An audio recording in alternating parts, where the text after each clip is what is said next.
Enjoy তো করেছি, একটু লজ্জাও পেয়েছি। কারণ এত বড় একজন অভিনেত্রী সে যখন বলে যে খুব ভালো হচ্ছে, এটা তো আসলে অনেক বড় পাওয়া। যে তখন মনে হয় যে না, ওকে, আমার তাহলে প্রিপারেশনটা ঠিকঠাক ছিল, আমি হয়তো ভালো করছি। জানি না কতটুকু করতে পারছি, সেটা তো দর্শকে দেখবে। বাট এটা খুবই ভালো লাগা কাজ করেছে আমার। আবার বিনয়ও হতে পারে, কিন্তু আমার কাছে মনে হয়েছে যে ও মন থেকে বলেছে কথাগুলো। আমি সালহা খানম নাদিয়া, ওর সাথে আমার বেশ কিছু কাজ হয়েছে। নাদিয়ার সাথে, মাহিমার সাথে কাজ করেছি, তারপরে নাবিলার সাথে কাজ করেছি। রিসেন্ট কাজ করলাম প্রভার সাথে, এখন তাসনুবা তিশা। মানে আমার কো আর্টিস্টের লিস্টটা খুবই শর্ট, কারণ আমি হচ্ছে গল্প অ্যান্ড কো আর্টিস্ট দুইটাই দেখি। আমার কথা হচ্ছে যে ভালো একজন পারফর্মারের সাথে কাজ করতে নিজেরও ভালো লাগে, মানে অনেক কিছু শেখা যায়।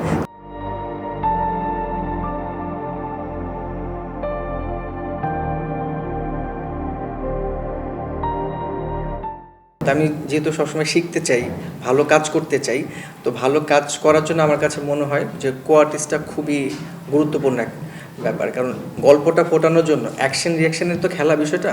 সো এটা যখন আমি প্রপারলি পাবো, তখন আমি প্রপারলি দিতে পারবো। আর সেটা যদি কমফোর্ট জোন হয়ে যায়, কো আর্টিস্টের সাথে সিঙ্কটা হয়ে যায়, তখন সেটা আসলে অসাধারণ কিছুই হয়, মানে আমার অভিজ্ঞতা।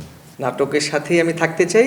বড় পর্দার স্বপ্ন তো সবারই থাকে, বাট এই মুহূর্তে আমি একদমই ভাবছি না। কারণ হচ্ছে আমি নাটকটা আপাতত করি, এখানে তো অনেক কিছু শেখার আছে। তো আমরা যদি একটু পেছনে তাকাই, যেমন নিশু ভাই একটা সময় নাটক করতেন, আরিফিন শুভ ভাই নাটক করতেন, সিয়াম নাটক করতেন। তো তারা কিন্তু সবাই নিজেকে নাটকের জায়গায় প্রমাণ করে দর্শকের ভালোবাসা নিয়ে এখন কিন্তু তারা বড় পর্দায় আছেন। তো আমার কাছে মনে হয় যে প্রমাণ করাটা জরুরি, যে আমি কতটুকু কী পারছি, বা যাদের জন্য কাজটা করা, বেসিক্যালি অডিয়েন্সের ভালোবাসা আমি কতটুকু পাচ্ছি, সেটার উপর ডিপেন্ড করে ভবিষ্যতে সিনেমায় যাব কি যাব না, সেটা আসলে নির্ভর করবে। আমার কিন্তু নাটকে আসার অনুপ্রেরণা মোশাররফ ভাই।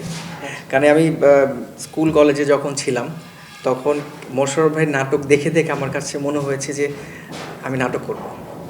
তো তখন থেকে আসলে নিজেকে তখন সার্চ করতে থাকলাম যে আসলে কি করা যায়। কারণ আপনি যদি ডাক্তারি পেশায় যেতে চান, তাহলে অবশ্যই ডাক্তারি আপনাকে শিখতে হবে। তো আমি যদি অ্যাক্টিং পেশায় আসতে চাইছিলাম, তো আমার মনে হচ্ছে যে আমার তো অ্যাক্টিংটা শেখা লাগবে। তখন কি করা যায়? তখন দেখলাম যে আমাদের দেশে তো আসলে অ্যাক্টিংয়ের ওরকম প্রতিষ্ঠান নাই, থিয়েটার ছাড়া। তো আমি তখন থিয়েটারে ঢোকার চেষ্টা করলাম এবং ঢুকলাম। আমি দেশ নাটকের সাথে কাজ করি, আমার নিয়মিত আমি মঞ্চ নাটকের সাথেও জড়িত।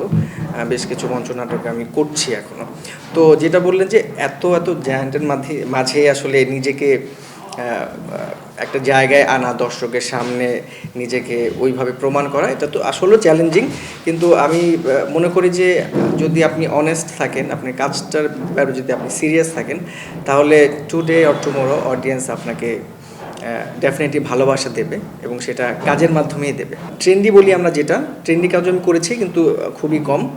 আমি রোমান্টিক কাজ করেছি বেশি, তারপরে ভালো গল্পে কাজ করেছি বেশি, তারপরে একদম গল্প যেটা আমরা বলি সেটা কাজ করছি। আমি ঈদের ঠিক কিছুদিন আগে আমি একটা ভয়ঙ্কর একটা গল্প করেছি, লাইক থ্রিলার, যে একটা ফ্রিজার ভ্যান চালায় লাস্ট ড্রাইভার, সেরকম একটা গল্প। লাশের সাথে তার অনেক কিছু অপকর্ম হয়, এরকম একটা কাজ করেছি, আমি কিছু এনজয় করেছি। থ্রিল গল্প, রোম্যান্টিক গল্প, এগুলোতে আমি একটু বেশি কমফোর্ট, মানে কমেডির চেয়ে। আমি সিরিয়াল করছি বেশ কয়েকটা। এনটিভিতে একটা সিরিয়াল যাচ্ছে, সামনের মাসে শুটিং আছে। সৈয়দ শাকিল ভাইয়ের আর টিভিতে যাচ্ছে বোকা পরিবার। দীপ্ততে একটা যাচ্ছে সিরিয়াল। লাস্ট চয়নিকা চৌধুরীদের সাথে একটা কাজ করলাম, বেঁধেছি আমার প্রাণ। আমার নাটকের নামগুলো আমার নিজেরই খুব ভালো লাগে। সো দিদির সাথে ওই কাজটাই করেছি। ওই কাজটায় আমার কো আর্টিস্ট ছিল মাহিমা।